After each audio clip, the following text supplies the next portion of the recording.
নমস্কার বন্ধুরা, সবাই কেমন আছেন? সবাই নিশ্চয়ই খুব ভালো আছেন। ওয়েলকাম টু শর্মিলার রান্নাঘর।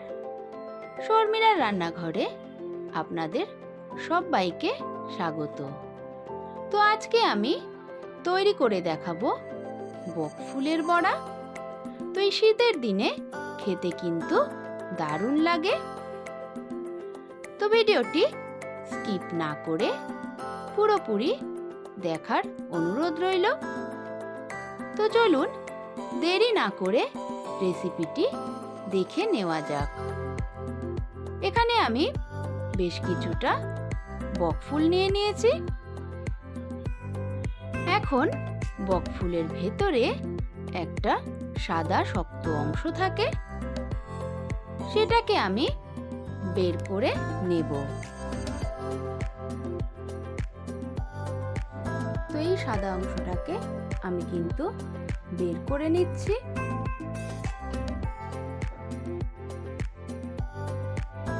তো একইভাবে আমি কিন্তু সমস্ত ফুলের ভেতর থেকে এই অংশগুলোকে বের করে নেব।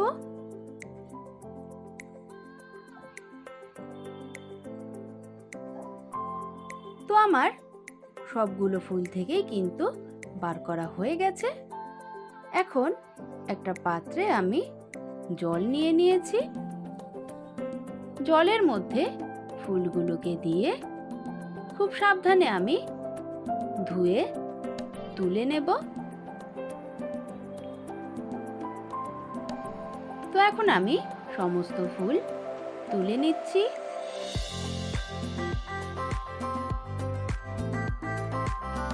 একটা বোল আমি নিয়ে নিয়েছি। বোলের মধ্যে দিয়ে দিলাম 1 বাটি বেসন। অ্যাড করে দিচ্ছি 2 চামচ চালের গুঁড়ো। দিয়ে দিচ্ছি পরিমাণ মতন নুন, পরিমাণ মতন হলুদ গুঁড়ো। দিয়ে দিচ্ছি কাশ্মীরি লঙ্কার গুঁড়ো 1/2 টিস্পুন। ঝালের জন্য আমি এখানে কাঁচা লঙ্কা ব্যবহার করেছি। দিয়ে দিলাম 1/2 টিস্পুন মতন জোয়ান। দিয়ে দিচ্ছি 1/2 টিস্পুন মতন কালো জিরে। খুব সামান্য আমি বেকিং সোডা ব্যবহার করেছি।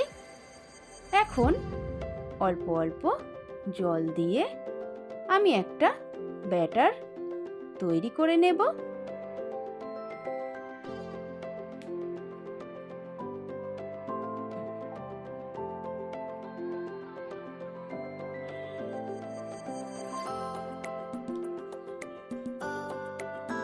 তো বন্ধুরা, আমার কিন্তু ব্যাটারটা তৈরি হয়ে গেছে। এর থেকে পাতলা কিন্তু আমি করব না। গ্যাসে একটা কড়াই বসিয়ে দিয়েছি। দিয়ে দিচ্ছি পরিমাণ মতন সাদা তেল। তেলটা গরম হয়ে গেছে। এখন একটা ফুল নিয়ে এইভাবে ব্যাটারটার মধ্যে দিয়ে আমি কিন্তু তেলের মধ্যে ছেড়ে দেব। একইভাবে আমি সমস্ত ফুলগুলোয় বেসন মাখিয়ে তেলের মধ্যে ছেড়ে দেব। এখন একটু সময় নিয়ে আমি কিন্তু ভেজে নেব। তো আমার এক পিঠ কিন্তু ভাজা হয়ে গেছে। এখন আমি উল্টে দেব।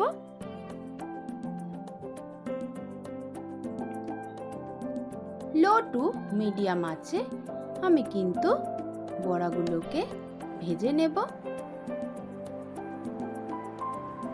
তো দেখুন, আমার কিন্তু বড়াগুলো ভালোভাবে ভাজা হয়ে গেছে।